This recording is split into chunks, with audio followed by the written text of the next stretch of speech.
Have you ever felt the need to hate someone just because other people hate them too?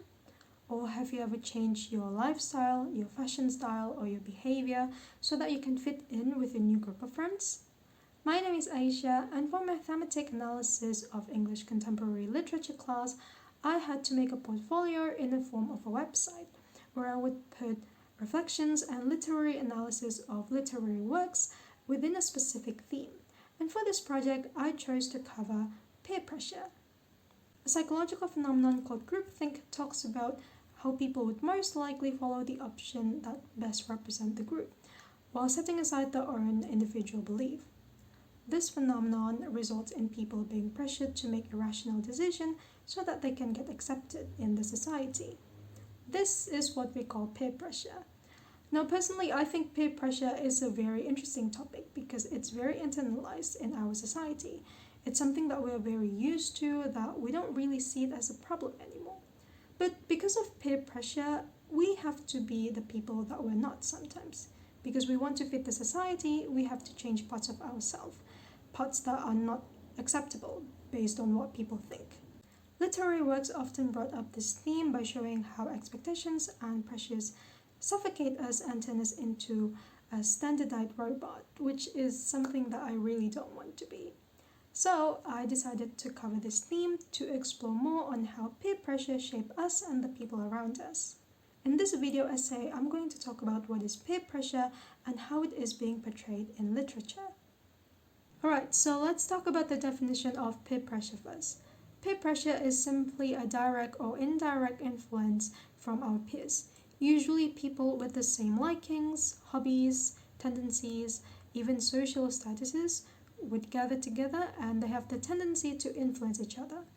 Usually, the goal of peer pressure is to reach a conformity.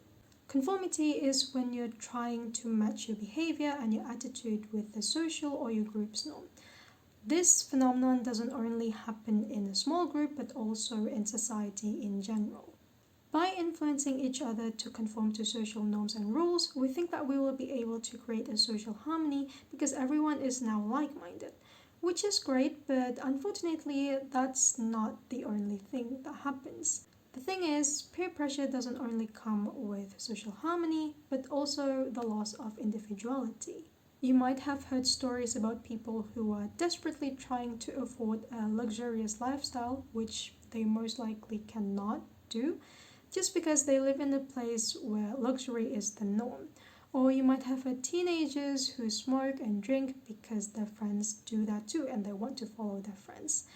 This is what happens when peer pressure is the norm. Peer pressure makes us follow the crowd and we lose our sense of individuality and individual belief because we want to fit in and we think that in order for us to fit in, we have to follow what other people do. So if peer pressure can result in the loss of individuality, then why do we keep on doing it? Well, let's talk about the science of peer pressure. There are two reasons why we keep on doing this. First one is called groupthink. Groupthink is the phenomenon where group consensus is way more important above everything else. Usually people in a small cohesive groups, they usually want to follow viewpoints or values that would represent the group the best because they think that it's better to reach group consensus than reaching out for their own individuality. And the second reason is that it is an easier option. It's easier to follow what other people do instead of standing up by ourselves with the risk of being an outcast because we are the only one who stood out and different. It's easier to choose what people have chosen for us instead of making our own decision. And it's also easier to take the way that has been paved by other people instead of paving our own way. So now that we have talked about the basic of peer pressure, let's talk about how it's portrayed in literature. I have compiled 13 works including short stories, poems, and a movie that tackles the theme of peer pressure. Now, in a lot of literary works about peer pressure, I found that usually the main character is either a teenager or a kid, which makes sense because this group of age is actually the people who are very prone to being influenced by their peers. Usually the main character is a teen or a kid who is being pressured by their friends to conform to the society or the group's norm. And if they do, usually it will result in something really bad. In the movie Mean Girls, for example, Katie is forced to change her behavior, her fashion style, and even her identity as a whole so that she could stay with the plastics. Initially, she does this so that she could destroy the plastic from the inside, but eventually she gets used to dress up and act like the plastics that she become plastic herself. You know I couldn't invite you. I had to pretend to be plastic. Buddy, you're not pretending anymore. You're plastic. Cold, shiny, hard plastic. Similar things happen in the poem When You Booze by Gershon Wolf. In this poem, Wolf talks about a guy who is forced to drink by her peers, which is arguably one of the most common example of peer pressure within teenagers. Now, at first, this boy only drinks because he wants to be, quote, one of the boy. But eventually he gets addicted and he actually gets into an accident because he drives under the influence. Now, sometimes authors also use peer pressure to discuss bullying in their stories. Rona Maynard's The Fan Club and Brittany Allen's Sheboygan Day is two examples of this. In The Fan Club, Laura, the main character, is forced to join her friends to bully a classmate, while in Sheboygan Day, Owen ruins a potential friendship with a new girl in school because everyone in school hate that girl. Both Laura and Owen actually shows that they don't actually hate these people that they're bullying. Laura wants the cool kid to like her, so instead of being nice to Rachel, the victim of the bully, she ends up joining the cool kid so that she could be liked by them. Owen actually were very nice to Adele, the new kid, but her friends shut her down, so Owen decided to reject Adele too. Both stories portray a character who contemplates about following the crowd. They know that they don't agree with their peers and what their peers doing are wrong, but they also know that if they don't do it, they will get left out. Now that we've covered peer pressure in school, let's talk about something bigger, something scarier. Let's talk about peer pressure in society, or in its most extreme form, herd mentality. Herd mentality or mob mentality is essentially peer pressure, but just in a bigger scope. It's the inclination that we are a part of a bigger group, so our beliefs and our behaviors are dictated by the group, even if it doesn't make any sense. We can see this kind of behavior in two stories, Shirley Jackson's The Lottery and Bundy's City of Spectres. In The Lottery, citizens of a fictional small town held a lottery annually to perform a ritual. And by ritual, I mean stoning someone possibly to death. Now, everyone in this town believed that it's the right thing to do. Everyone believes that it has always been that way, so there is no other way out. There's even a character who has been through the lottery for 77 times, and he thinks that it's okay to stone someone to death. Not a single person in the story, except for the victim, opposed the notion of killing someone in the name of tradition. It's a very extreme portrayal of mob mentality.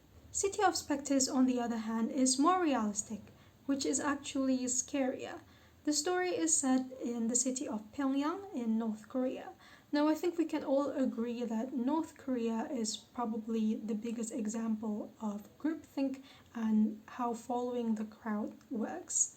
People in that country has to follow certain rules and have to follow what the government say without any individuality and freedom. Everyone worships the same leader, everyone celebrates the national day in the same way, everyone even have the same kind of haircuts. Not following all these rules can lead to a very big consequence.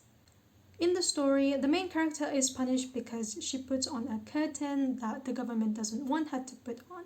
And when she tries to defend herself, she realized that no matter how ridiculous this rule is, everyone in the city and maybe in the entire country still follow them because that's how it is, and they're very scared of their government.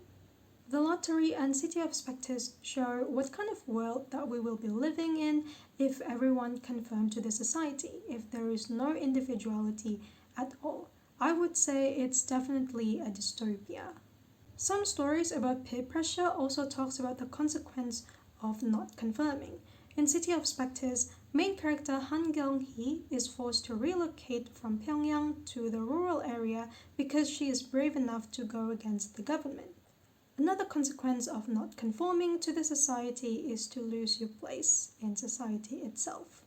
In John Updike's short story A&P, main character Sammy loses his job after defending three girls who wear bathing suits in the grocery store.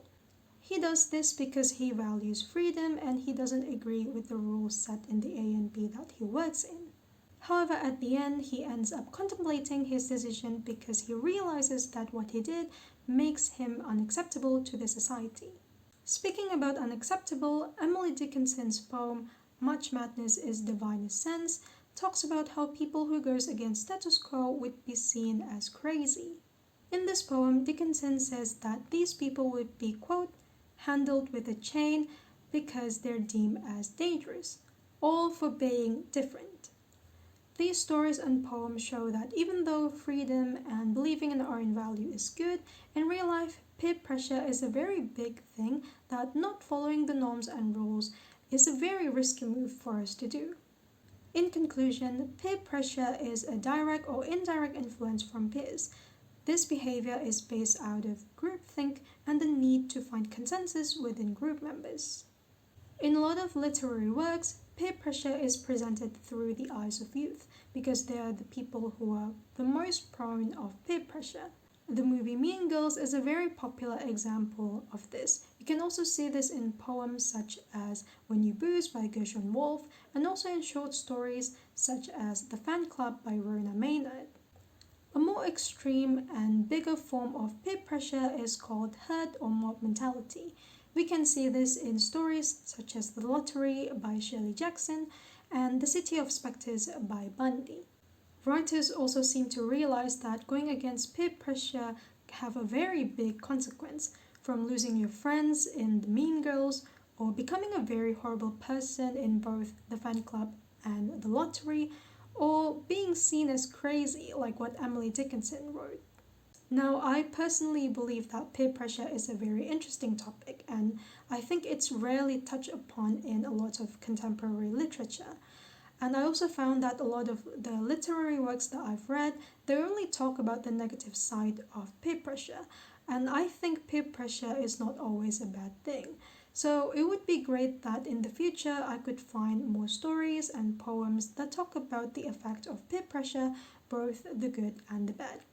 So that concludes this video essay. My name is Aisha and I'll see you next time. Thank you.